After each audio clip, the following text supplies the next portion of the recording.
First is, well, you want to do, particularly if you're starting a company, you need to work super hard. What does super hard mean? When my brother and I were starting our first company, instead of getting an apartment, we just rented a small office and we slept on the couch. We showered at the YMCA. We were so hard up, we had just one computer. So the website was up during the day and I was coding at night, 7 days a week, all the time. I sort of briefly had a girlfriend in that period, and in order to be with me, she had to sleep in the office. Work hard like every waking hour. That's the thing I would say, particularly if you're starting a company. I mean, if you do simple math, say like, okay, if somebody else is working 50 hours and you're working 100, you'll get twice as much done in the course of a year as the other company. If you're creating a company or if you're joining a company, the most important thing is to attract great people. So either join a group that's amazing, that you really respect, or building a company, you've got to gather great people. I mean, all a company is a group of people that have gathered together to create a product or service.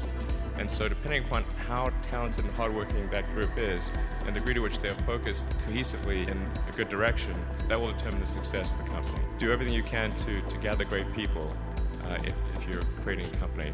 I'd say focus on signal over noise. A lot of companies get confused. They spend money on things that don't actually make the product better.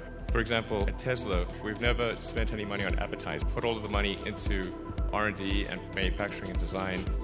You may have heard me say that it's good to think in terms of the physics approach of first principles, which is, rather than reasoning by analogy, you boil things down to the most fundamental truths you can imagine and you reason up from there.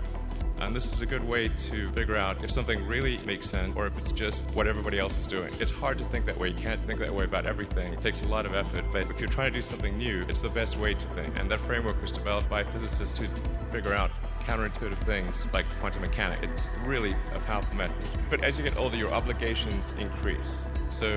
And once you have a family, you start taking risks not just for yourself, but for your family as well. It gets much harder to do things that might not work out.